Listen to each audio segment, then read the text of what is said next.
not sure exactly how to fix that, to be honest with you. I don't know if that's helping or making it worse or better or anything like that. I think it has something to do with how the wires are in the back. Yeah, Yeah, fuck if I know. I can hear yeah, myself don't worry. real good in my headphones now. There you go. So, whatever. Hey, welcome everybody. It's Painting with Menoth John Technically Challenged Bullshit podcast. You know, we were going But on we're quite here. a string there for a while there, John. We had this thing nailed down, and I don't know, the cats walk in and do things, and yeah, well, and at least we're not echoing or doing anything stupid like that.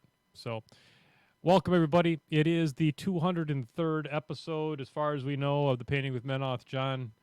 As far as we're willing to count. Yes, as far as we can count, that's what we have, and we have a very ambitious show for you tonight, brushheads. We are going to attempt to do something that has never been done on this show before. Have a good show. No, just kidding. We're going to. I am going to attempt to paint an entire model.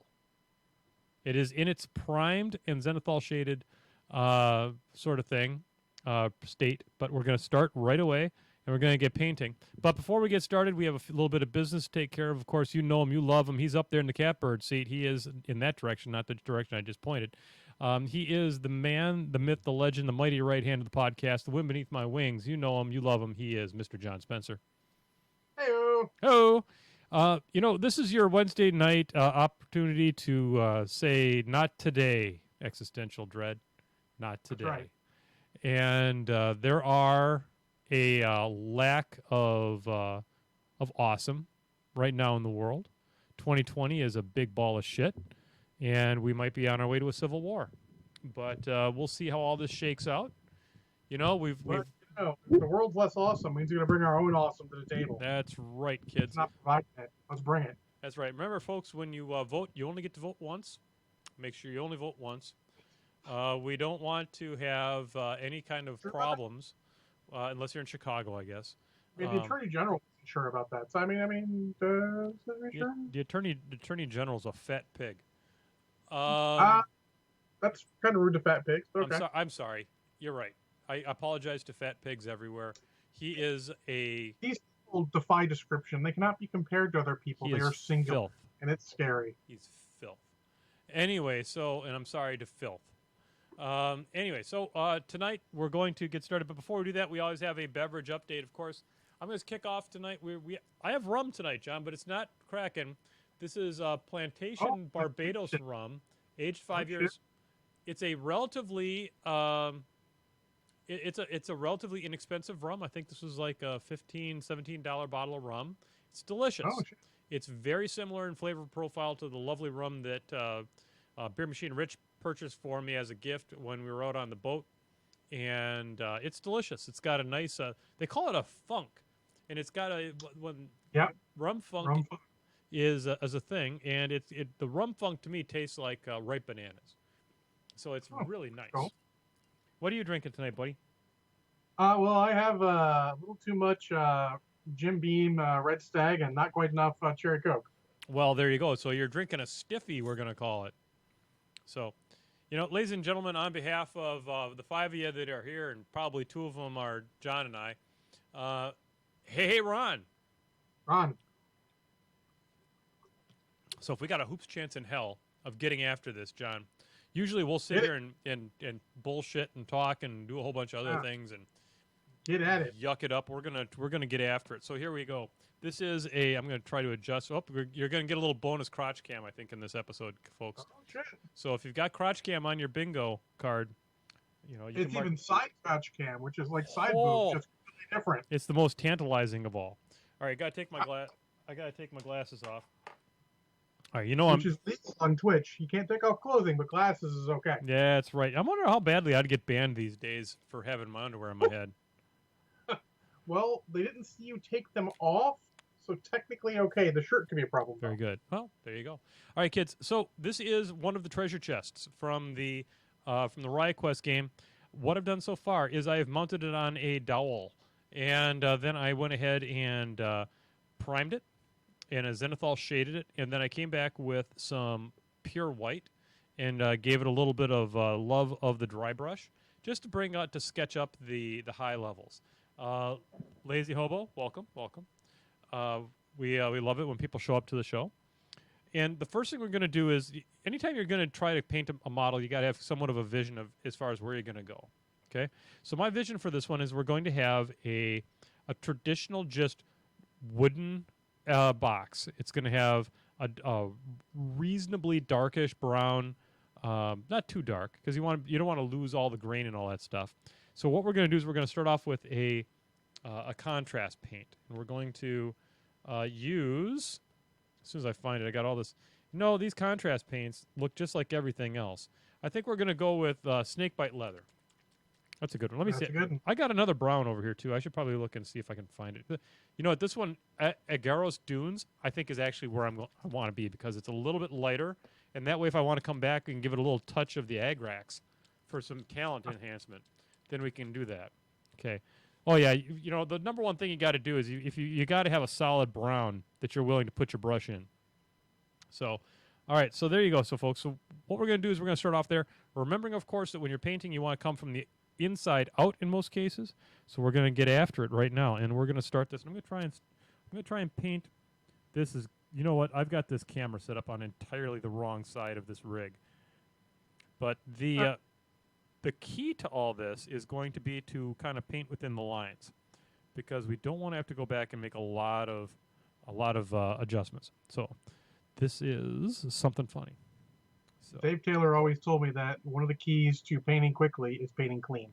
Yeah, I think that's good advice, because then you're not going back and you're not having to do a lot of corrections and stuff like that. That is unfortunately not my game. I am a bit messy. My brushes don't help. They're old and need to be replaced, but I can't be arsed to stop by the gaming store right now. So these are Broken Toad brushes that I'm using, and I love them. They are my workhorse right now. They do just as good as any Raphael, as far as I'm concerned, or Winsor Newton Series 7. And I feel like I'm supporting a smaller company that way, and that always makes me happy too. Yeah, I mean, I've been using Army Painter brushes because they are super cheap, and considering how rough I am on brushes sometimes, that's good. But I feel like I might want to up my game a little bit, so to speak. I've been painting like a fiend, apparently. Dude, I would highly recommend these. These are the Broken Toad Miniature Series MK2 Kolinsky Sable. They're a Kolinsky Sable brush. I mean, there's no two ways about it. They have the pedigree. I'm not talking about dog food either. So the thing that you want to keep in mind also is that when you're doing this, and I probably could have picked a little bit bigger brush, is remember, don't use too small of a brush. That's always that can be a bugaboo. And if you have a little bit bigger brush, especially when you're using a contrast paint or a wash or something like that, you do not want it to dry out. And because you can get some really weird effects that way, like water spotting almost. That's really god dang hard to get rid of once it's on there. Or it starts getting chalky, and that ends up being poor too, giving you texture where there need not be texture. Exactly. So now, because I went ahead and zenithal shaded this, and I went ahead and gave it the love of the brush with the dry brush, a lot of the shading is already taking place. I think you guys can hold it up there. You can see it's a little light right now, but I think that is a function of the paint that I chose. Now, one thing it's also very dynamic. It shows up very well on the camera, which is sweet. It does. And the other thing that's nice is that, okay, I'm painting from the inside out, which means I'm probably going to get a little bit of slop on the chain. Now, the thing you kind of keep in your mind is that the chain is going to be done with a metallic paint. And metallic paints are really very opaque. So I'm going to be able to cover over a little bit of my sloppiness that I'm having on the chain. The thing I want to be a little more careful of is maybe some of the edges of the box and those kinds of things. So that's I'm trying to be a little bit more careful around there, but maybe trying to pick up my pace a little bit in there. And we've talked about this on the show, John. When you're using a contrast paint, it's almost like you're beefing on that model. Indeed. It's like an Uber beef. It is like the Wagyu of beef. It is. You know what? You're not wrong there. I think that is a fine analogy. It is a Wagyu beef when you're using a contrast paint. All right, so I've got all four sides of this thing have now been given the love of the contrast paint. And what I'm trying to think, if you look at this, especially on the tops, it's almost heading towards a pine kind of a color, which is interesting. Yeah, Not necessarily what I had in mind, but I'm not disappointed in it either. It and you also, remember, go ahead. no mistakes, just happy accidents. That's right. So I think I'm going to leave it at this point. I am probably going to come back with some Agrex Earthshade just to kind of kick it up a little bit. I do want it to be a little darker than that. Now, the next decision I have to make is the chain is obviously going to be a steel color. That's fine. I think that I'm going to make these metals to be more of a goldish sort of Rulic gold color because I do like how my Rulic golds work out. And we are now at how far into the show here, John? 12 minutes. Okay, we're kicking ass and taking names.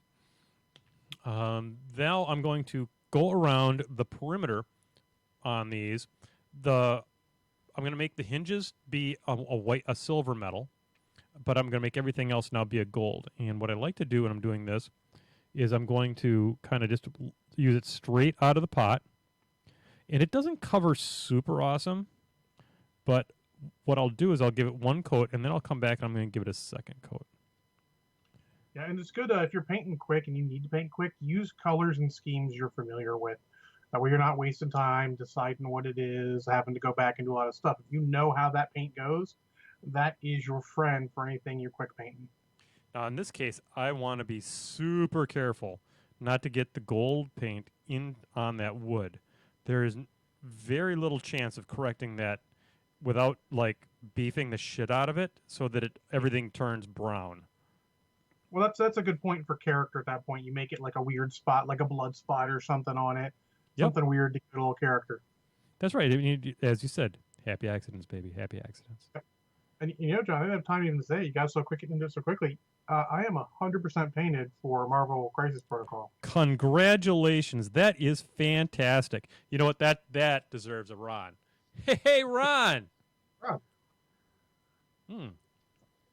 Now I do need to buy more or want to buy more models, but all the models I own are painted. I don't count terrain. I got one car that's, technically there's paint on almost all of it, but I'm going to do more. But I don't count terrain. Awesome. I only count the models. Well, of the characters for Riot Quest now, I've got 3 of them done. I've got, I got Butch done. I've got Leadfoot and Treads done, and I have Crawtooth done. And they are all turning out super awesome. And this is my 3rd treasure chest out of 6. Oh. So, go ahead. Soon you're singing Bon Jovi. What's that? Because you're there, living on a prayer. Oh shit! You got to be quick. I'm throwing them out there, John. Yeah, I know, but I'm not catching them. Of your distraction. I'm not catching them because I am all in on the gold paint I'm putting on this bad boy. It's because your hands are full. There you go. That doesn't happen very often, I can tell you that.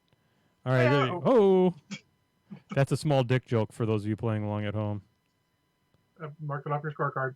That's right. John makes fun of his penis size. That might need to be on a new card. We'll see. So next on my list, I think I actually need to figure out a camo scheme or something, paint scheme for my Legion, and I can start painting a bunch of ruffles. Camo, you say? I'm working on a camo model right now. Would you like to see my camo model? Absolutely, but this is a very important newsflash. Yeah. Kathy Wapple says Flash Gordon was on TV last night. Shut the front door. Kathy, did you watch that? She hasn't seen it before, John. Oh. If she didn't watch it, I'm very sad. I hope she watched it. Yep, she watched it. Nice. I was going to get a copy of the DVD and send it to her because it had to be seen. Go, Flash, go. I can't wait to hear on Sunday what she thinks of it. Hopefully I'll be there. It's my birthday on Monday, and my mom might be taking me out Sunday. We'll see. Aw, happy birthday, buddy. Taking me out, meaning just, maybe not to an actual restaurant, maybe just going to her place and getting food. That's less stairs. It's easier on her as she gets older. There's too many stairs to my place. Yep, no, that's awesome. Happy birthday, buddy. Thanks. And many, many, many more. Many more. Monday I'm going shooting. All right, so as you can see him. Will work that if you text me on Monday, I'm just going to shoot something. Maybe my phone. Who knows? All right, so we're making pretty damn good progress on this. Yeah. And as we're going along here, a lot of for me, getting good brush control has to do with holding things in weird directions. Uh-huh. That's why you use the dowel or one of the GW butt plugs or something. I use both pretty much interchangeably. Certain things won't fit on there, like these hex bases won't fit well in a butt plug, so I use the dowels I have. Our boy Chris from Madness Minis, who's having a rough time of it in COVID. I don't think he's listening, but he's trying to get through it all. He's made me two of those holders, those trays I have. I can actually get one. One is in arm's reach. I haven't talked to Chris in a long, long time. This is Yeah, a Chris dowel. yeah. He's So I at have this whole rack that he got me. I've got another one like it that actually is slightly bigger dowels and holds more dudes.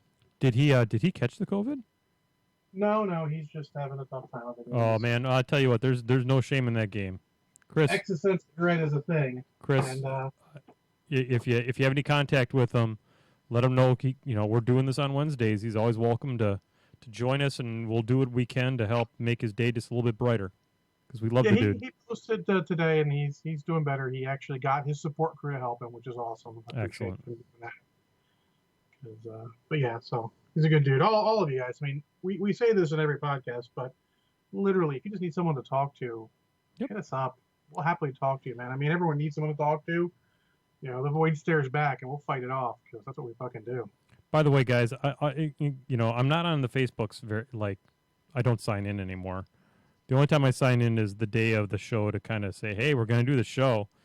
But I am on Instagram.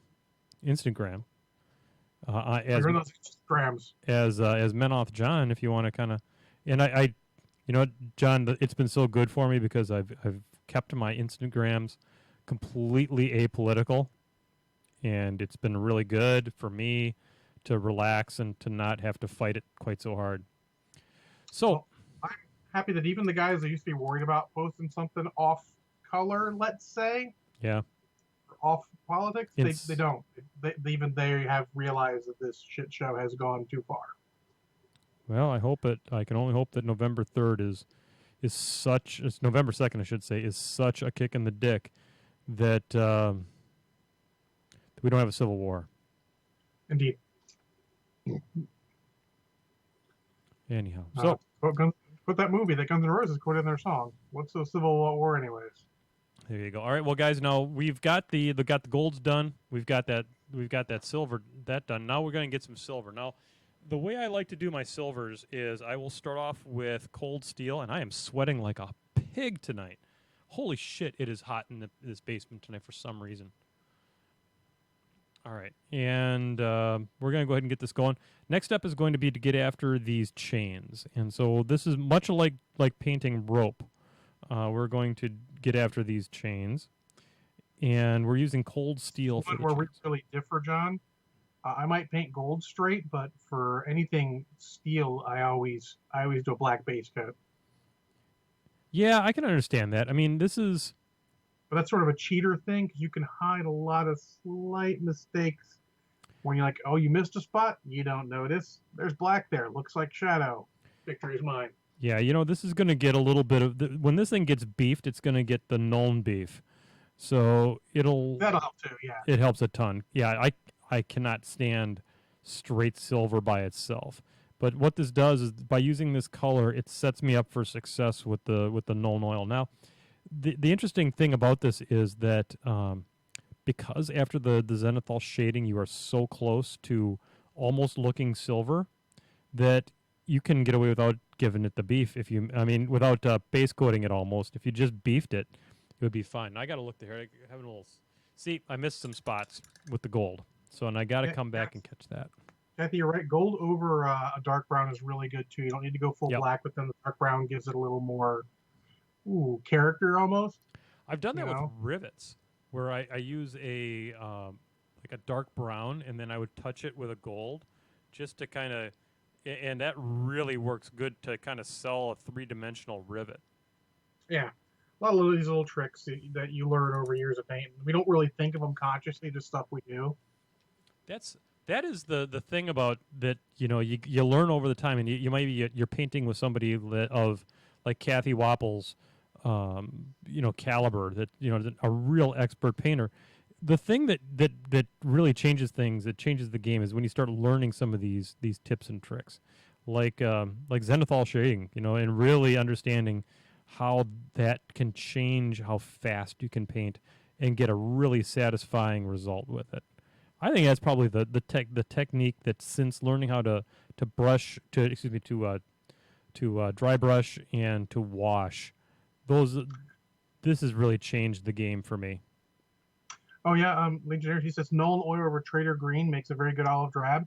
There's actually a lot of those weird greens, those sort of brownish greens that get the right wash of them. They look really good. Yeah. My entire War Machine Mercenaries, the main color of armor is one of those greens, but it's got sepia over it. Just give it some depth at all. So if you look at, this is the camouflage that I'm working on, John. It's based on Oh shit, yeah. a mid '80s German camouflage scheme, and really Simple, all it is good. it's one of my my minotaurs, which it's the swamp ground that I use for all my gators and stuff like that. It's closest in color to, oh heck, I'm not sure. It's a little bit more brownish than Gnarl's green, but it's heading a little bit toward. It's darker than Trader Green, but it's what I did then is I came back with.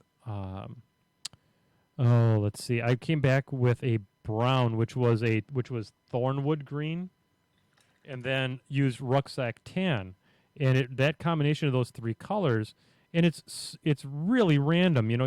I base coated the whole tank, the one green, and then I made like little stripy things, Hmm. and then I added some of the rucksack tan, and basically as I added a color, I made it less of it. Yeah. Less area, kind of growing out of it, and I think it turned out pretty slick for the first time I ever tried to do a camo before. Yeah, it's funny. My first couple of camos were actually on GW Tolaran Desert Raiders. I did sort of like a, deserty scrubland camo, and it came out great. And then since then, it's almost like I'm trying too hard, and they didn't come out quite as good. Yeah, you can sometimes kind of get down in the weeds a little bit, I imagine. The That's where what set me down on the Rebels for Legion is because I kind of want to do a camo scheme, but I also want to do one that's repeatable and sort of fits over everything. Yup, and that's always the challenge. Seppuku. All right, so we're getting there. Yeah, We've got the chains on that one side are done. 5 minutes in, that's going well. Yeah, we're gonna think we're in good shape Yeah. now. The money is gonna be when I start beefing. Yeah. Now, I will tell everyone to shock them all that I did paint an entire model in one night once. There you go. I mean, back when we ran Necromunda at the Games Workshop Battle Bunker, every model had to be painted because that was Battle Bunker rules. So I came home with a rat skin scout I needed for my gang there, and I painted him up in one night. It was basic colors, you'd have to use inks, and inks took a lot of time and all that, so I didn't bother. It was just pure, base colors and go. But it was fieldable. Yep. And while I don't agree with the concept of forcing people to paint their models to play the game, it can be a great way to get armies painted, like the little fun tournament or event or something like we always talked about. Is a good way to get you painted because you just go, I need to paint just this stuff. Don't look at the rest of the stuff. You just got to paint that stuff. Just go. And John, that's where I got a lot of my motivation for, a lot of my motivation for painting, different armies and different lists and stuff like that was I want to play this thing, and I had developed a reputation as being a guy that played it painted, and so it became a personal thing for me that I wanted to make sure I got everything painted. All right, so kids, now here's where I'm going to run into a little bit of trouble. Is there's a weird locking mechanism on the front of this thing that I haven't given a god darn bit of thought to. So right now this model is a teeny tiny little bit one-dimensional. It's got it's got the browns but it's like brown, gold, silver, and there's a lot of metals on this model.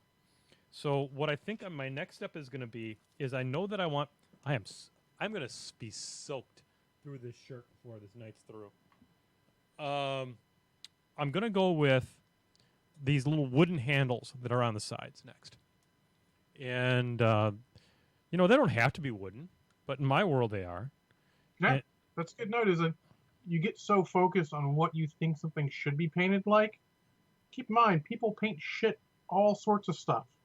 Yep. Wood, whatever, that can all be painted. If you wanted a color, make it a color. It doesn't matter what it should look like. It matters what you want it to look like. Yep. It is in my world. So we're just going to put a little bit of wooden handle on this one. I'm using Blood Tracker Brown. It's a really good paint to use. It's very It's relatively transparent. A little bit of reddish tint to it. Yep. So it should stand out a little bit, but Engineers are both thinking red for the handles, but there you go. Oh, red for the handles. I like that. I like that very much. So we're going to let that dry, and then I'm going to paint over the top of it. Well, I mean, if you've got a good, did you paint them all? Because if you painted them all, you could do a red wash. Maybe that'll make it look like a good reddish brown. Well, I've got a red, shade here. I've got Coralberg Crimson. So maybe what I'll do is I'll pull it a little bit red that way. So, yeah, but I like the cut of the jib on the red. We'll see what it looks like after I beef on it. But we'll see color there. Makes that good difference sometimes, Yep. All right. But it's the little things like I got done painting all my other stuff. I'm painting up some walls basically right now just because they're here. Mm-hmm. And I looked over at Minsk, who was sitting there on my desk, and I'm like, the inside of his cloak should be a different color than the outside of his cloak, because that's how cloaks work a lot of times. So I went and just painted a little bit of brown on the inside, and it's made a heck of a difference. Made him look a lot better. So work on that. So I know that I want. So this is a locking mechanism. So I think what I'm going to do is I'm going to pull a little pig iron at it. And then what I can do is I can dress it up a little bit in post-production. Yeah. And I'm going to, I'm just going to give it a quick base of pig iron. And just kind of give it the love of the brush for now. And then after I beef it, then what I'll do is I'm going to come back in the details, and I am going to, I'm probably going to add a little bit of like white ink into some of the recesses, and then do a little bit of glowy effects. Cool. Like maybe it's electronically locked or arcane locked or something like that. Arcane lock seems like the way forward. That's very apropos of the setting. So I did do on one of the other treasure chests that I did. It is the trap lock, which has like a big, like spring-loaded, like bear trap kind of a thing. That I did that with an arcane glow, and took a page out of a Rivet Wars model that I did, and it turned out super sweet and totally legit. Now I gotta get this out of here. There's a little bit of bullshit in the P3 cap, which they are famous for, that I got to yank out, because that is no bueno to stay in there like that. Now, kids, if you do what I just did, which is yank a big paint thing out, make sure you get all the paint shit off your fingers before you touch your model again. Indeed. More or less saying that to myself. I can't say enough that check the dollar stores for towels. Like, paper towels are good and all that, but you can wash regular towels, and a dollar towel ain't good for much else, but it's good for washing your paint, wiping your paint on and shit. So this is my paint towel. This is my paint towel of choice. This is a heavy duty shop towel. Yes, those are really good, and they last a long time. Oh, they're fantastic, and they take the water really nicely, and I just love them. They're probably better than the dollar store towels that I have. The only difference is the dollar store towels are washable, and those are not disposable. Okay. So, kids, we are right now at a base coated model. Okay, and we are at 30 minutes in. Yep. Okay. So now we're going to get out the beef. All right. So the first thing the beef. So I have a sequence in which I beef. I beef Reichland flesh shade first on the golds. Then I beef Agrax Earthshade on literally almost everything else. And then I come back with the Nuln beef for the white metals. Okay, those And are my that go-tos. and that sounds like in order because each one is progressively darker and will cover up any of the other one that gets too far. Exactly my point. Okay, so now Yep. do not put your brush in your rum. All right, kids? No. Remember that. Do not. Okay, so now some people will beef all in. I'm not going to tell you to beef all in. What you want to do is you want to beef carefully. Okay? So the reason I'm chucking all this, John, is because there's an old Mech Warrior online streamer whose name was The Beef, There you go. and he was hilarious. I mean, he's still around. He doesn't do as much Mech Warrior online, but he does silly stuff. He's super funny. He's got this great accent that makes it all perfect. That's why I chuckle, and I think you need to go all in for the beef. I feel like you need to go all in Well, I'm going pretty high. I'm going into the beef pretty hard. I got to tell you. because the beef would go all in. I'm pretty. I mean, I'm pretty far in. Everything about this model is going to be beefed. Now, He is there are some high quality painters out there, like one Kathy Wapple, who is currently watching this show, who does not beef as hard as I do. Why? She doesn't have to. She is an actual painter, and she is not attempting to get a whole. When she paints, she's painting the high quality. I am getting this model done. It is a. tabletop. It is a. Um, it's a model. Tabletop quality is not a dirty word. No, and I mean it'll turn out nice. It's gonna be, it'll be up to my standards. And Remember, like people say about artwork, it's never really done. It's only abandoned. there you go. You're not wrong. Both true and a dig at George Lucas all at once. Yeah. All right, so we're gonna go ahead and now I know that my base is gonna be basically black, and so who gives a shit what falls on that because the black paint will cover all sins. Now we're gonna. I actually go the opposite. I paint the base first, but Yep. I'm crazy like that. You know what? I've been at this for years now, and I think I'm one of the few people I know that does it in this order, and that must mean that I've got the problem, Nah, and that's fine. there's no problem. Does it work? Works for me. No problem. So okay, I think now, and I'm looking carefully here. I believe this is now has been fully beefed for this color. I'm just making sure that it's like, so here I've got a little bit of an area. Maybe I didn't quite get all of the paint on it, but if I beef it right, it's just like paint. All right, so there you go. Yep. Your eyes fool yourself into believing the color is more solid than it is. Yep. So now Your eyes, go ahead, buddy. I was saying your eyes are like that. They'll fool you. They'll take little imperfections sometimes, and you won't see them from a distance because the eyes just fill it all in. Like, oh, that's perfect. And then you get close, like, oh, look at this. So now, normally I would wait a while to beef the next, and that's fine. But what I'm here to tell you is that because the areas that I'm about to beef are pretty wide open, I can get away with beefing while the other stuff dries, and the Reichland is close enough to the Agrax that it won't matter. So we're gonna go here, and I'm gonna start beefing my where my Agrax is gonna go. And you could also, technically speaking, use like a hair dryer or something if you're in a hurry to speed it along. You want it on a lower setting. You don't want to go hog wild. Yeah, don't blow your beef all over the fucking room. I mean, Jesus, don't be an animal about it. I can't even handle that one. But then again, I'm almost out of drink, so that might mean something. There you go. All right, so we got the top there has been beefed. Now we're gonna beef this right here. Yep. And I am loving the beef on this right now. I got to tell you that beefing that lighter color with the going with the contrast paint that was a little bit lighter, and then coming back with the darker beef, I think is what it's all about at this point. I agree. Much like the hokey pokey, that's what it's all about. It is what it's all about, folks. You can't even deny it. There's no reason to. Right there. Oh. However, I think I am going to give a little bit of pause after this beef and let this beef dry a little bit. Yeah, you don't want to get too hog wild. You gotta let the beef rest a little bit. The best beef is one that rests, because if it'll get worn out.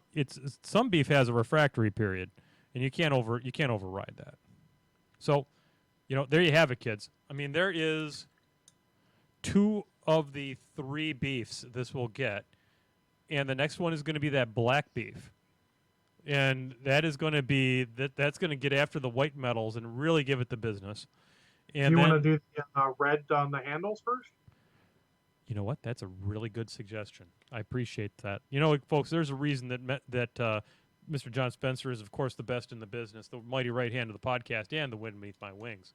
It is because of suggestions just like that. So now we're going to. This is especially a point where if you've got red beef, you have to take careful. You can't leap in with both legs on some red beef.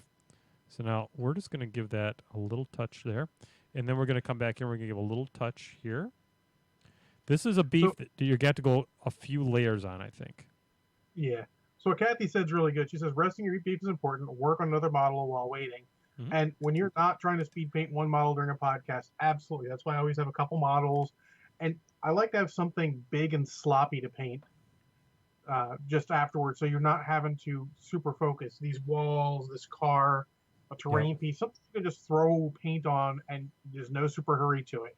Yep. That is the way forward. Yep. That is the way. So that is the way. So, okay, so speaking of another model that we can work on while the beef dries, is we have my pig tank, okay? So there's a couple things that need to have happen to this. So I definitely need to come back on the silvers, and I need to give them a little dry brush. I need to come through, and I need to give the golds their business. I'm a little bit concerned about how to highlight these camouflage patterns and have them not just suck. So I got to think on that one a little bit. So, but first, let's go ahead and we're going to start off with a light dry brush of the original cold. Let's see, we're going to do this with the cold steel. Hey, Legionnaires, let me tell you what. If it turns out you have a problem getting the Disney Plus, you find me and message me. I have one more viewer left on my membership, so we might be make something happen if you have any problems with that. But see, that's the kind of love we have for the here in the Painting with Mouth John show. That's awfully kind of you. I like to It's make not sure like people Disney are doesn't getting. have enough money. Yeah, well, Mulan went well, spectacularly so for Disney. Didn't that thing flop? Yes. Yeah. Okay. And good. it actually, and it's not even just because of the way they sold it. It's actually apparently it was a movie no one really fucking wanted. Yeah. Apparently, I mean, so by the way, so for those of you who are playing along at home, I'm just giving this a little bit of dry brush. So this was cold steel on here originally, and then it got beefed. So now what I like to do is after I beef on something, I like to come back with its original color as its first level of highlight. And I'm not doing anything fancy here. I'm just giving it a little bit of the dry brush action. Just giving it a little bit, especially where where it's going to be bright, okay? It's going to be bright at the top of these treads and at the top of this and back here and across the top of the little wheels out back here, okay? This is where your grade school art teacher is really happy you paid enough attention in class to remember the lesson on shadows. Where's that goddamn sun? That's what you got to ask yourself. Where's that goddamn sun? Yes. That's what he said to me in elementary school. It's like, kid, where the fuck is that goddamn sun? Oh, wow. He was an aggressive art teacher. Class I really remember being taught anything significant wasn't until high school, to be honest. But. No, that's fine. Actually, I forgot, and this model's actually not ready for this stage for what I'm doing, but that's okay. I need to come back. There's a couple of things, like the little pig that you can see that's sticking out. He he hasn't been base coated yet, so he's got some stuff to do, but that's okay. We're just going to demonstrate a little bit of highlight action here. Now, when I do the cold steel, I come back with a quicksilver. And that's your top highlight, okay? You're not going to get anything brighter than that. Very light, very light. Yep, so we're just going to give that just a touch of fudge right there. A little touch of fudge there. Just a little touch of fudge. And then we're going to give it just wee right there. Okay, boom. And honestly, I believe even with your highest highlight, sometimes you don't even dry brush. Even if you've been dry brushing, you can take a small brush and just give it a little bit. Touch here or there. Yeah, let me demonstrate that. Let me demonstrate that. So I'm going to put that dry brush away. That dry brush is now officially shot for a while because it's no longer a dry brush. It's actually literally a wet brush. Yeah. So I just took a little bit of straight of that. I'm going to get the big mambo off of it. and we're just going to give boom right there because that's where that's got highlight is going to be. It's going to be on those highest surfaces, Yep. like like on the top of the gun here where you got the curved surface. We're just going to catch the top of there, Yep. and it doesn't necessarily need to even present itself terribly well. You just gotta. It gives it the impression, and that's what you're after. Yes. Boom. You just want it to look like, oh shit, it's highlight. We're not doing, we're not doing Golden Demon here. We're doing, No, I mean, in his case, we're not even. the highest possible level of tabletop, I believe. Anything more than that, it's really starting to get competition worthy. You've won some competitions. I have won some competitions, Okay. mostly at the local level. Yeah, but still. I'm not sure if they shut down the painting competitions locally because of me, but if they did, well, darn. I mean, don't. That was the Sometimes end. it happens. You just got a good painter. That was the end of my going to We always did. competitions. We always invited that person over. Hey, do you want to be judge? Yeah, and I'd happily I would judge. bet. Yeah, in our area when we ran our various painting competitions, the best painters in the area, the ones we knew who were super top notch, they'd all be judges. Yeah, there were other really talented. I don't want to make it sound like I'm so fucking good. There were other really talented painters in my local meta. I mean, Randy Culp is an Yeah, amazing painter, and his son Brian did a really beautiful job on his models too. And but I was very fortunate that basically I had nothing to do with the game, so I might as well just get good at painting. so actually, Legionnaires, that was a topic I wanted to bring up when we had a chance to talk about a topic. What's that? So, Legionnaire says, any thoughts on Hasbro bringing back Hero Quest or that they're crowdfunding it? Hmm. So they're not really crowdfunding it. They kind of are. So through Hasbro Pulse, Hasbro has been basically taking pre-orders on something, and if they got to a certain level, they'd actually produce it. That's how they made Unicron, and that guy is fucking big. Jabba Sail Bar, they have a ton of shit they're doing. That is just the way they do models or sets that are too expensive to just take the full plunge on. Too much. Especially right now Too much in this risk. era. Too much risk. If there's too much risk to it, they crowdfund. It's not like they're going to crowdfund everything. It's just anything that they need to be sure is funded before they go. That we got to make sure we're going to have enough sales to be worth it. Now, the biggest problem with the Hero Quest is that it's only available in North America, which is bullshit. Yeah, that is bullshit. There's a lot of people across the pond, around the world, who would love to get it. And honestly, right now, world being what it is, getting stuff to the UK is actually a pain in the ass. Yeah, that's a self-inflicted gunshot wound. It is, but still, I still feel for those people. Oh yeah, not the. I'm sure Hasbro's having problems getting stuff there, and they're like, "Fuck," So they don't want to do it, but it's okay to hate them for it because they really cared. They'd find a way, but I mean, it's a product that they have to be really sure is going to make their money back, and they're not willing to take the chance, which is understandable, but it's what you expect from a giant company like that. They're not some little company that's trying to make a name for themselves and be like, we're going to get everyone to love us because we're going to do the hard thing. Yep. No, they're going the easiest possible way, especially during COVID time for a board game. It's a terrible time to get a board game. No, actually, Kathy, they won't ship internationally. They've already been looking. The guys international already looked at it, and it already met its goal. It's met its goal a while ago. In fact, someone may actually be on Hasbro's mailing list, probably from something stupid like, oh fuck, I don't know, having too many action figures. And if you care, you can go to HasbroPulse.com and it's there. The funding ends in 44 days, 4 hours, and 14 minutes. They're at 1.18 million out of a target of 1 million, and that's like in a day. Holy cow! And they have two tiers for $99 as a hero, $99.99 hero tier, $149.99 the mythic tier. Let's see if I can find the difference easily. The hero tier includes the core game system, including 71 miniatures and furniture and 4 bonus hero models and 1 exclusive miniature only available during the HasLab campaign. Fuck you, Hasbro! The extra heroes: Barbarian, Dwarf, Elf, Wizard, and Sir Ragnar is the exclusive. And then let me scroll down so I can find the other tier here. Does Ragnar rock? I don't know. Okay, so it's everything in the other tier plus 2 expansions and 2 more exclusive figures. And the exclusive figures are Mentor and Wizard and the Witch Lord.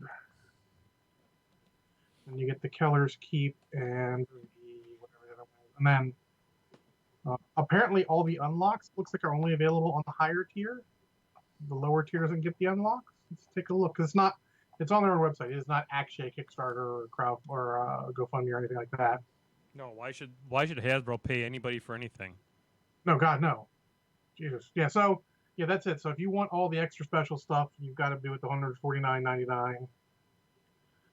Yeah, these are. I wish they would make alt gender models. Also, I don't know if they will. It's not really their game, so to speak. But and the reason this is coming out now is because they just had PulseCon, which was sort of like their online convention. Oh, that Wampa's pretty good. That Luke and Han from Endor are pretty good. Hellfire Club's pretty cool.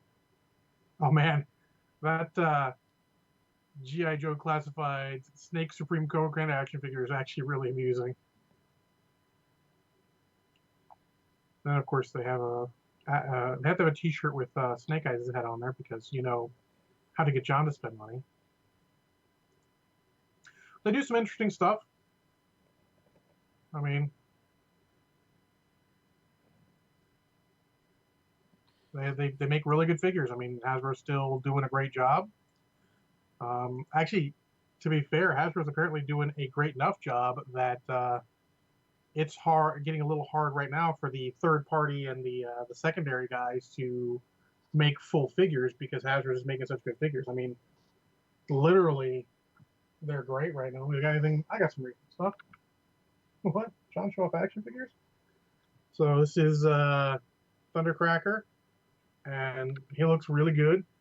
And the F-15 form looks good too. I can show you. Just give me 1 second. So, for those of you who are watching what I'm doing here on the painting cam, I have taken this camo. I finished the black beef, and moved on to putting some white ink. Which, as far as I'm concerned, I got to give a tip of the hat to Will Pagani for turning me on to this stuff.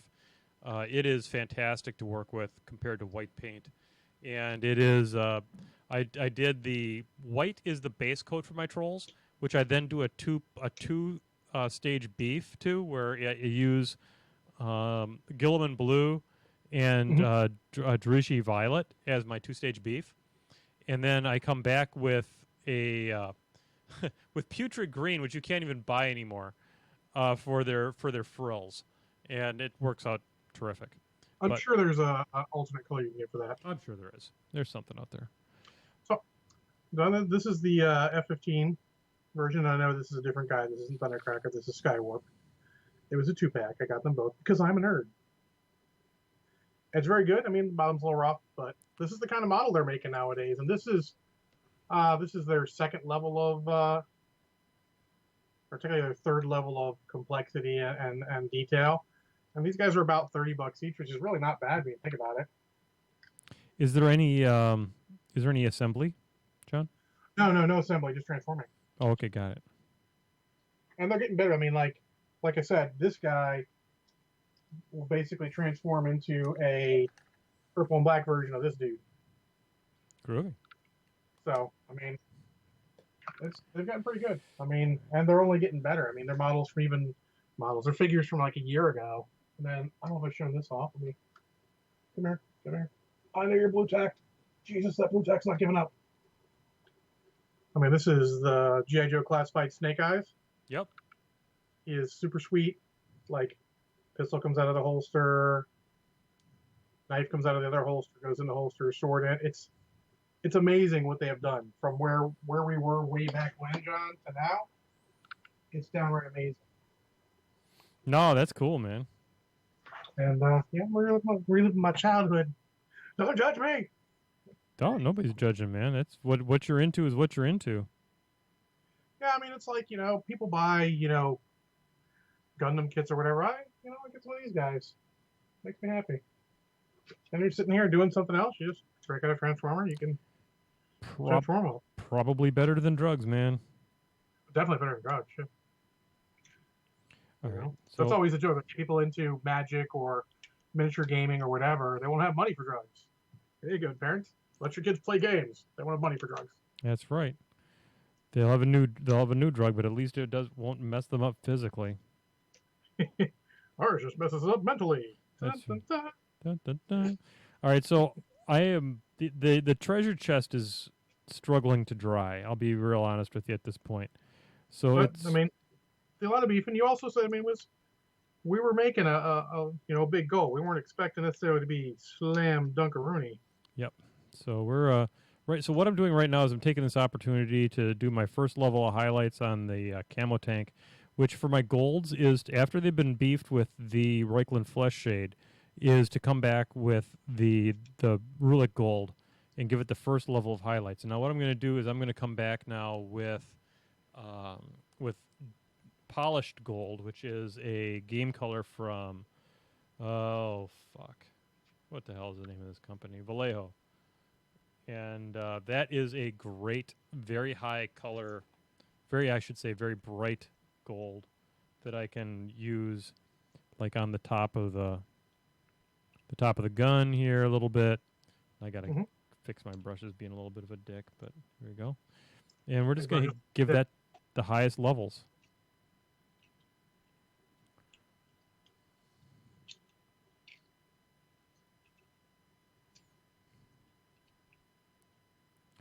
And don't mind me. I'm catching fiddling the around with just it now. catching the highest of highlights on these things. And just because this model is, because it's a camo and because I've intentionally beefed it pretty hard, it's going to be a little on the dirty side. So I don't want it to look like it just rolled off the, you know, the detail shop. I want it to give it a little bit of love just to catch your eye. Make it happy. The goal here is not to finish the pig tank tonight here. The goal is to finish the treasure chest if possible. The pig tank I do want to spend a little bit more time on. We're just kind of this is filler at this point. And you got to have that sometimes. You need something to do while you're doing the waiting for stuff to dry and all that. So you're not. So when you sit down to paint, you're making the best use of your time. Because I mean we're all busy people. We all got lots of work to do, lots of things in our lives. We got different Lots of hobbies activities. you want to do. I mean, really, Yeah. we don't all have one hobby. We have multiple hobbies. And the thing you keep in mind is when you're doing these highlights is what's going to be the bright stuff, what's not going to be the bright stuff, so that you get to the so it looks appropriate.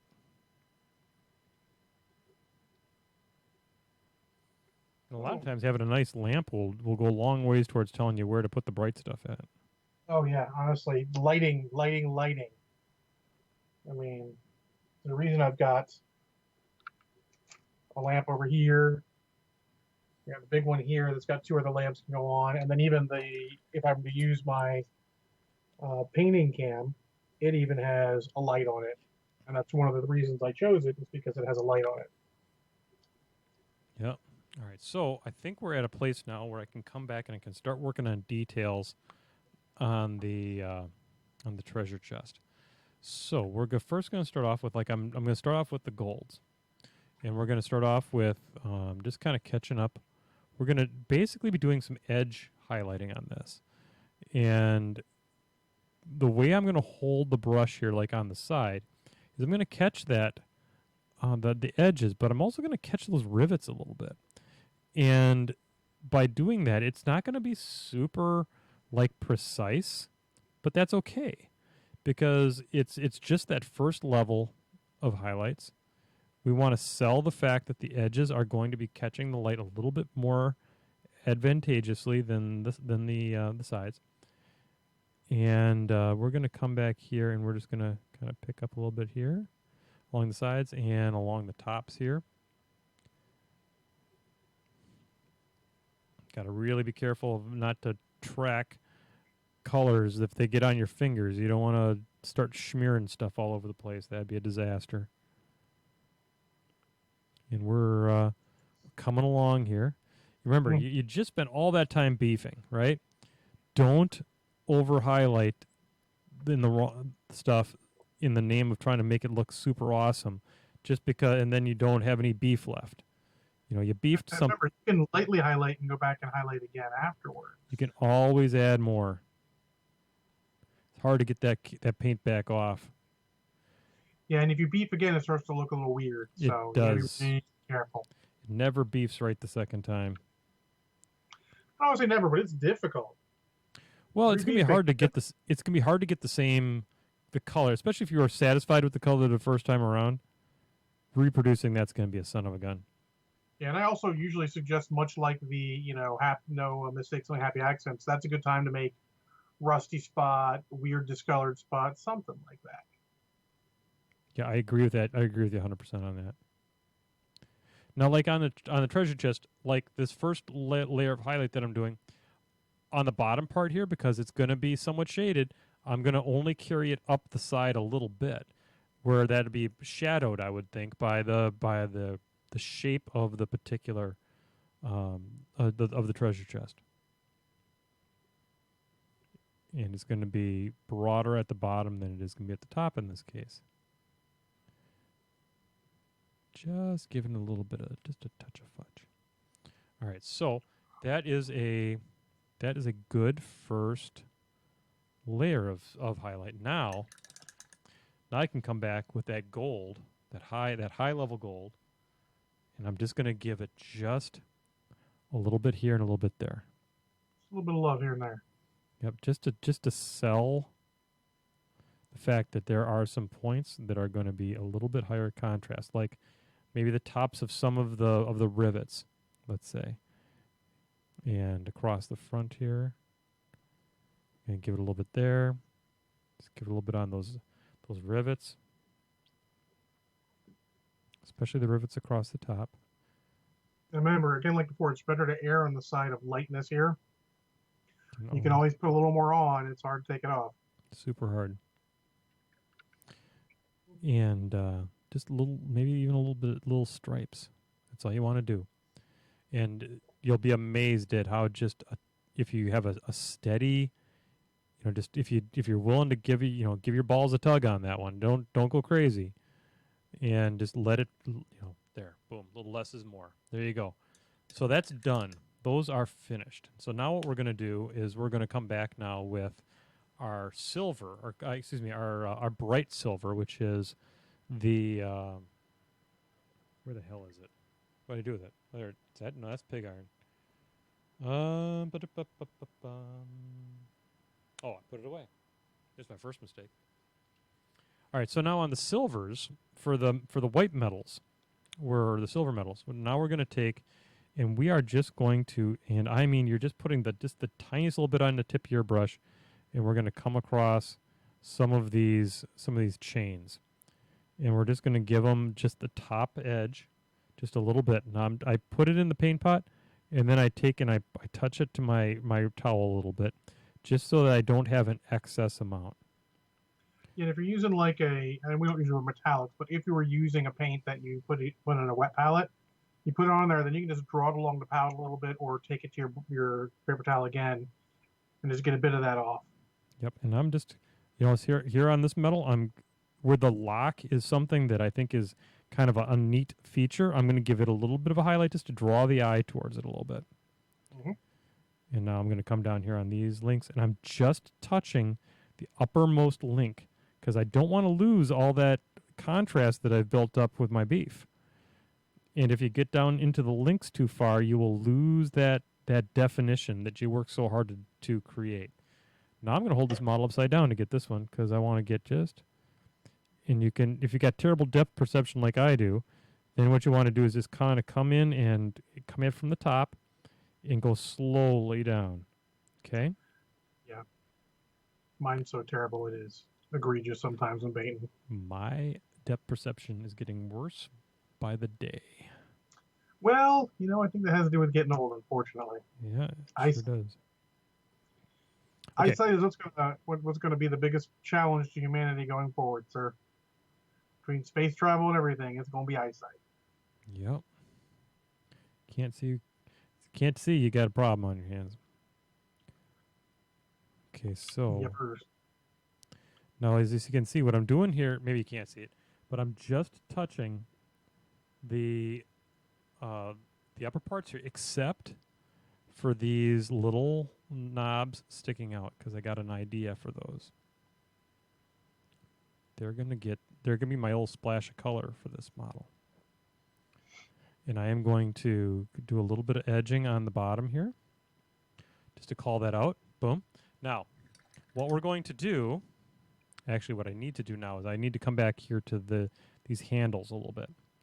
We're going to put a little stripe of high metal across the top here, because that is where, but I'm doing it in 3 sections. The reason I'm doing it in 3 sections is to sell that joint between the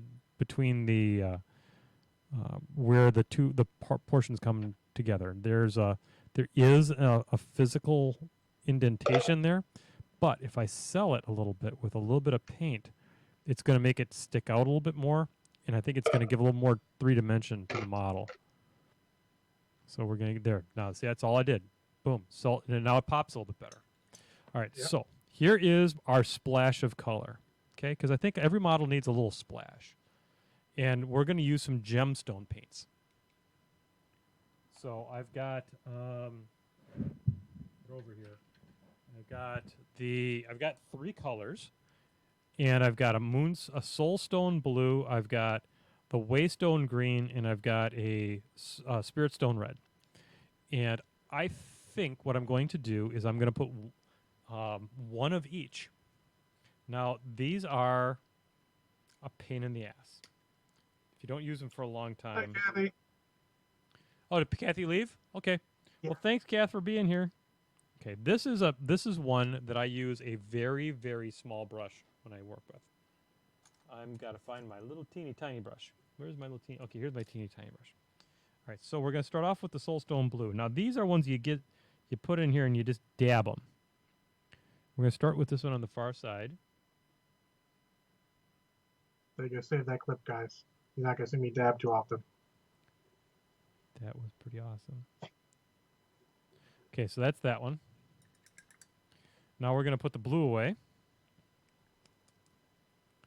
And we're going to put a green one on. If you don't use these for a long period of time, they separate, and they're really hard to get back into solution. They're a prime candidate for a ball bearing in them to keep them mixing well. Yep. Especially because you will use them infrequently, and then you want that in there to keep them. It'll help shake them up, an agitator of some variety. Now, if you've never used these before, they don't apply like normal paint. No. You want to test on something else first. Don't make the first time you try it on a model you're really like, oh, this is looking great. Time for this gemstone paint. No. You want to test that shit. My opinion is that you're better off using this on small gems. Yes. Bigger gems, there are better techniques for applying it. Any gem big enough where you feel like you could get the highlight and shading and all on the gem, then do that. But these on the tiny ones where you're like, I can't even. Okay, so clearly made a bit of a mistake, made a bit of a boo-boo on that one. There was a little bit of a little glob got where it didn't belong, but that is why we have the magnifying glass. And we're going now. We're going to come back with our base color, and I don't know if y'all can hear me or not. We can hear you. And I'm going to fix the bottoms here. I can fix this underneath the magnifying glass pretty well. It's time to plug my newest favorite painting accoutrement. May seem silly, guys. Get one. It helps. Yeah, they're cool. Magnifier can change out how much it makes all the difference when you start painting stuff, especially as your eyes get worse. Okay.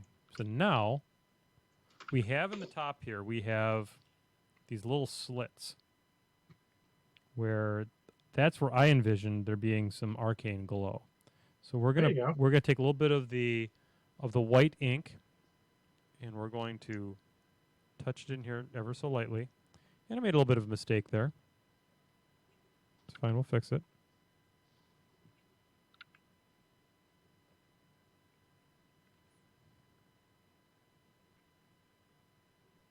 It's hard, and make sure when you make that little mistake, don't get upset. Don't throw in the towel. Just No. calm, rational. It's fixable. Yep. Now that ink is going to have to dry a little bit Yep. before we go too much further with it. But I can come back with the cold steel and I can fix that little dribble that I had. And that's actually a good time, since you're going to be a little less complicated work, to start with the media section. Yeah, let's go ahead and let's flip over. I'll flip over the to the media section Don't over thing. the camera. You're still painting, man. Okay. But we can start talking about it. It's all good. Cool.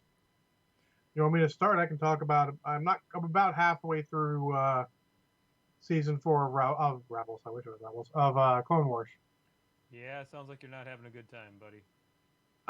It's getting better, but it's slow. So it starts off with a 3-part episode on Mon Cala, with the Mon Calamari versus the Quarren, and that is, God, it's not great. It's not terrible, but it's see-through plot. It's using all of the standard, plot devices.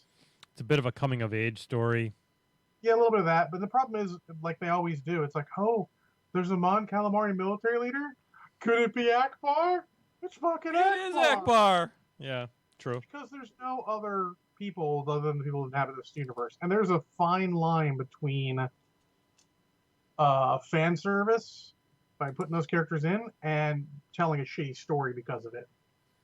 Yeah. It's like Chewbacca in literally the episodes before, the end of season 3 had Chewbacca in them. And you're like, if you give that a pass, this is just going to come in immediately and be like, fuck you guys. Come on. You can do better. And they did this over 3 episodes, where 2 would have really done it, I think. I think they could have truncated the story down to 2 easily. I mean, you knew where it was going to go. There's a point where it's like, yeah, I see this coming a mile away.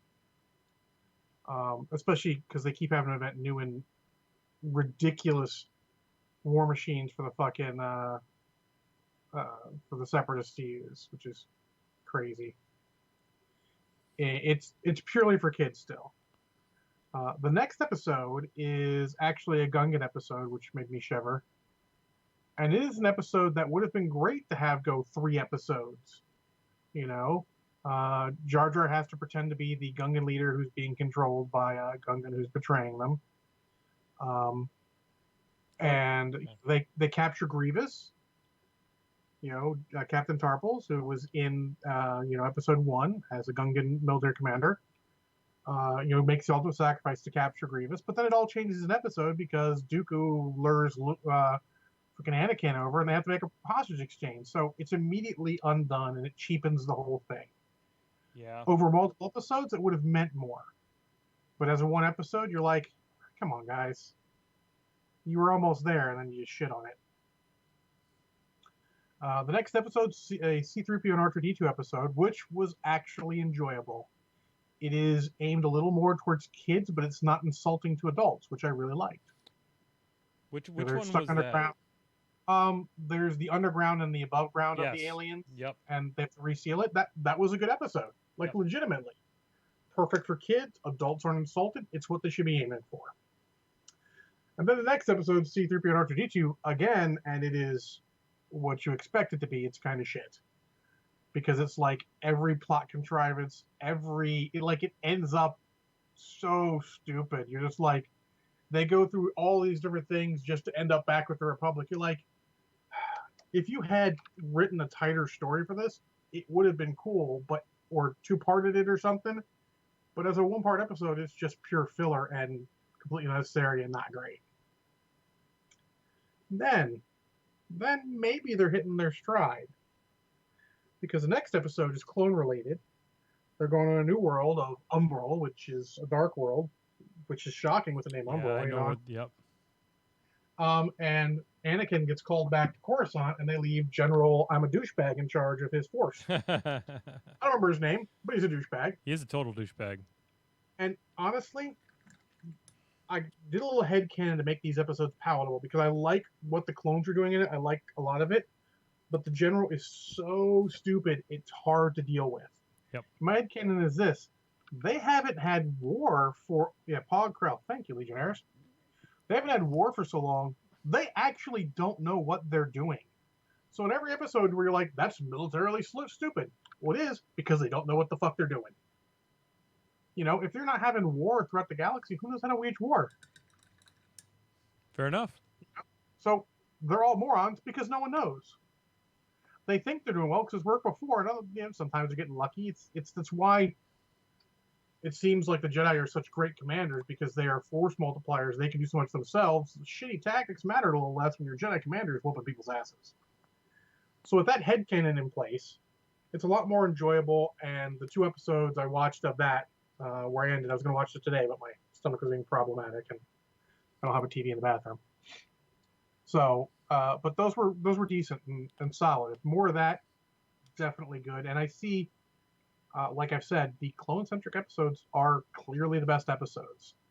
Yeah, So kind of enjoyable right now. She's getting a little away from the little kiddish aspect, but clone episodes where it's at.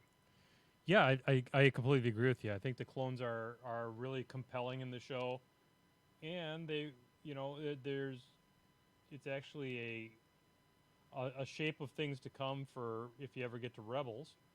Oh well, I ain't giving up yet, dude. There's some good clone action in Rebels, believe it or not. It'll take more than the Clone Wars cartoon in 2020 to get it quits. Yeah, fair enough. But yeah, so right now I'm giving it 2 shots of Kraken. It is definitely upswing. It's not. None of these episodes have been insulting since they're all in chronological order now, or chronological enough order. You're not like, were they in what the fuck chronological order? Chronological order. I like that. So nothing's really insulting aside from, nothing really insulting. Even the one C-3PO and R2-D2 episode was not insulting, just a little hackneyed and contrived. But so yeah, two shots of Kraken so far for this, and everyone who says this is the greatest Star Wars series, I love you. I'm glad you enjoy it. Rose-colored glasses a little bit, I'm sure. Fair enough. But I'm glad you enjoyed it. Fair enough. So, folks, if I were to not put a single piece of paint on this model, it could be done right now. Yeah. The base needs one more quick light coat of black before I'm done. But there you have it, folks. A model completely painted in one episode of Painting with Menoth John. Ron. Not even the full episode. We got 15 minutes left, huh? Yeah, that's pretty cool, man. I have not ever done that before. Where, I mean, hell, I've worked on some models. How many months? Oh, I'm with you on that. How long did it take you to paint the Daily Bugle? Shit, that's just a terrain piece. I just went a little too far in it. But so, what you got for media? I got one more. I've talked about the Umbrella Academy, right? Mm-hmm. And I'm now done with the Umbrella Academy, and it is without question my favorite new show that I've watched in the last couple of years. It's fantastic. Love the Umbrella Academy. Got some mini review. One shot of Kraken for Klaus. If you've not watched it, you need to watch the Umbrella Academy. However, I'm working my way through Raised by Wolves on HBO Max, and it's a Ridley Scott joint, and it suffers from Ridley Scott. Don't most Ridley Scott joints, unfortunately? Ridley Scott in the last, I mean, so if you go back to earlier Ridley Scott, like your Blade Runners and your Alien. Alien, yeah. There was, I mean, he was always atmospheric, and he was always, very, dark and brooding and all that kind of stuff. Then Prometheus happened. And Which I haven't watched all of because Bowie said it was fucking terrible, and I'm willing to give it a pass based off that. It's not good. Prometheus is Prometheus from an art direction standpoint and Raised by Wolves have a lot in common. There's a shot at the beginning of Prometheus where the engineer takes the black goo and falls into the water, and it gets it's how the engineers seeded life into planets. Okay? And they kind of disintegrate, and they fell into the water and all that stuff. But there's a shot where there's this fog rolling in over a mountain, and he fell in love with that shot, and it's become his thing. And there is more fog rolling over the mountain in Raised by Wolves. It's distracting. I, I actually want to say something here that I didn't realize. What's that? I did not realize all the shit he directed. Some of this stuff, I mean, so obviously everyone knows Alien, Blade Runner, Legend. I didn't realize was him. Hmm. Thelma and Louise, That I did not realize. G.I. Jane, Gladiator, Hannibal, Black Hawk Down, one of my favorite Maybe war movies. Gladiator's a little Ridley Scott, but I would not have expected Black Hawk Down.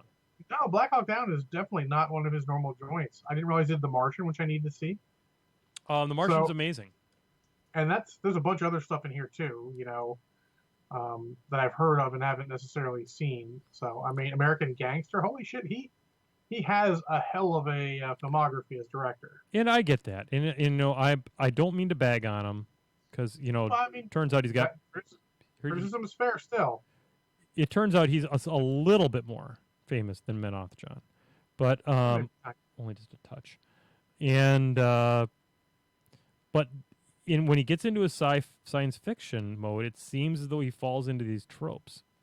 Yeah. And it's distracting. Now the premise of the show is that the Earth is essentially fucked. There's been an Earth-wide civil war between atheists and a religious group that worships the sun, and they realize that they have so damaged the Earth that their only chance is to escape to an Earth-like world where they can continue on. And the atheists want to beat and there's not many atheists left. The atheists have lost, as you do when faced with a real bunch of religious zealots.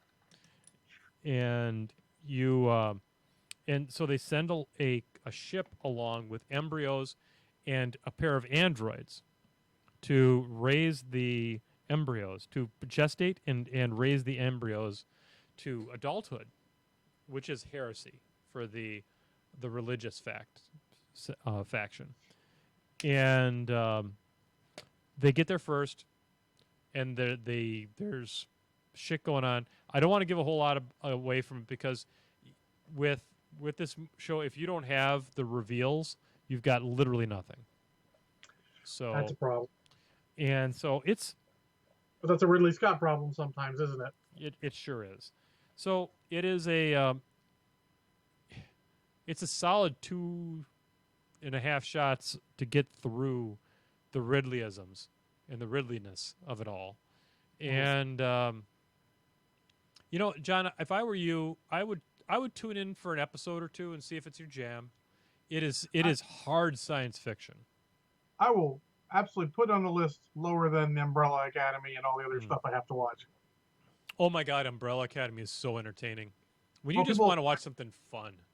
The Boys is something I feel like I need to watch an episode of to see if it can be my jam or not. It's so dark. It's so dark. That's why it might not be my jam. But not this year. Maybe not this year. Next year, maybe, if things get better. But man, come on, I still got a season of The Expanse. We got the Lower Decks to watch. I got a couple short treks left for Star Trek. We've got The Mandalorian season 2 coming. We've got Discovery season 3 coming. Whoa, when's that coming? The end of this year is stacked, son. Oh, that's good. Well, that's good news. So done. I mean, absolutely. Totally fucking done. How about that, huh? Yeah. I'm pretty happy with it. Yeah. So anyway, let's see, what time is it? 8:21. It's fucking amazing. What else you got, buddy? What else I got? I watched a little known movie directed by a David Lynch Oh, you poor son from of the a. mid '80s. Unless it's called Dune. Is it called Dune? It's called Dune. Well, there you go. Then you're fine. Then you're fine. Yeah, You picked the David Lynch movie to watch. it is probably the only one I would rewatch. And boy, so my biggest takeaway of this movie is it is like a movie of the cliff notes of the first book, from what I understand, and it Yeah. moves at that pace. Oh It yeah. it never doesn't make sense. It always makes sense all the way through. They have the internal monologues that are Yeah. you hear the voiceovers, which is a cinema sin, technically speaking, because you're telling, not showing. But there's so much in this movie to unpack that you couldn't show everything. No, And that. some of the things that are important later just get brushed aside. I mean, they have a whole character who's apparently super important later who gets fucking ganked halfway through. You've barely seen him on screen. It's supposed to be important, but it's got no emotional impact because you don't know who the fuck Duncan Idaho is. Yeah. Oh yeah, for sure. It's like, is it that guy who played the Secretary of State in The Hunt for October and the other sleeper in fucking Logan's Run? Robert Jordan, if you're wondering who the name is. Yeah. And he was very charismatic. I think he could have done more with that, but there was nothing there to do. Yeah. I mean, It's. come on, when Jurgen Prochnow is fucking ganked halfway through the movie too, you're like, what's going on? Because that entire cast is pretty stacked too. It's not a lot of big names, but I would say just about everyone in it is giving it their all, and probably the only one who stands out by his not standing out is Sting. Sting doesn't know how to act. Exactly, and I actually don't even think he did a terrible job. I don't think he was given shit to do. Well, my problem with Sting in the movie is that when he is given the spotlight, he overplays his character just so hard.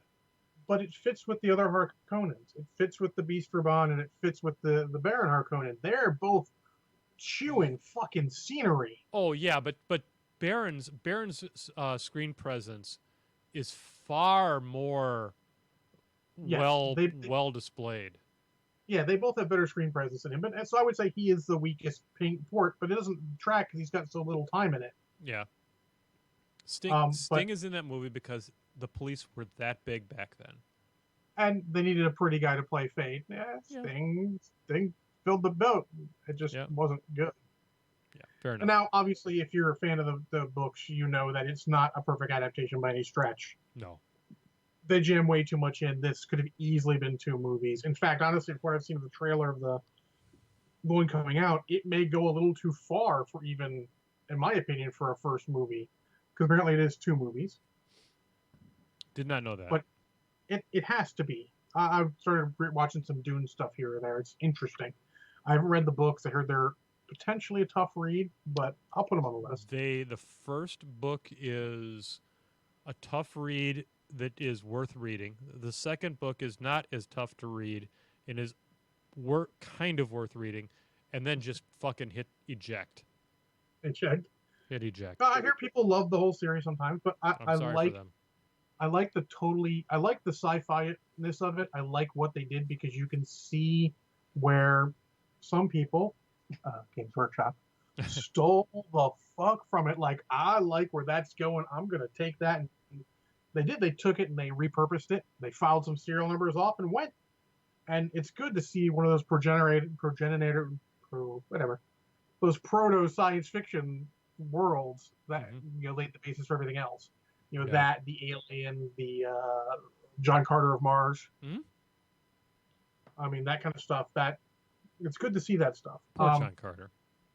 And the last thing about Dune is this movie is so stacked that you have a youngish Patrick Stewart who is great on screen every time he's there, but gets so little screen time. He's second fiddle to like everyone. Yeah. But he's still great when he's there.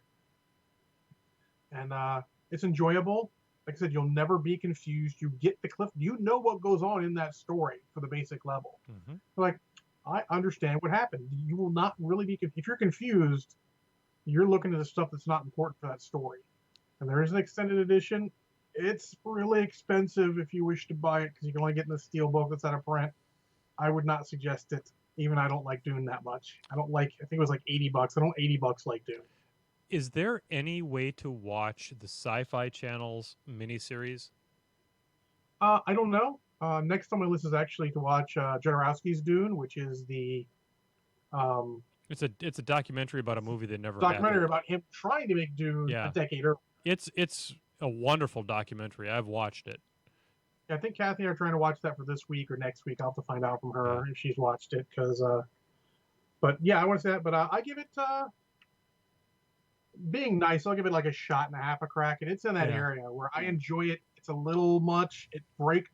It's a combination of breakneck pace of ideas coming at you, but sometimes the speed of plot is sort of Star Trek the motion picture. Yeah, no, I get it. I get it. But it is if you haven't seen it, it's worth watching. I enjoyed. I own it. It's on a 4-pack with Flash Gordon and The Last Starfighter and the Battlestar Galactica movie. So that's a hell of a 4-pack. That is a great 4-pack. That is a 4-pack worth having. Indeed. So there you go. All right, folks. Well, there you have it, folks. We have done the impossible tonight. We have, or the unprobable, at least. We painted a whole model. We talked about Dune. We brought continued. some awesome to bring more awesome into your life. We have That's brought right. some awesome into your life. Hope your life is a little bit better now. That's right. And folks, remember, if you want to paint a whole model in set an achievable goal. This is an achievable goal.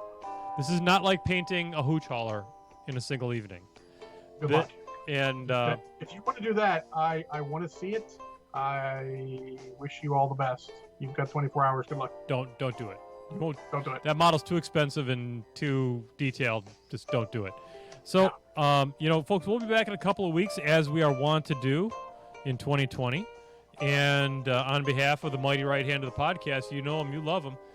Up in the catbird seat, Mr. John Spencer. I'm, of course, Menoth John. Remember, stay safe, take care of yourself, take care of others if you can, and be there for each other and stay super sweet. And as they say on the big old boats, washy washy, washy washy. Good night, everybody. We'll see you next Good time. night. Wear your fucking mask.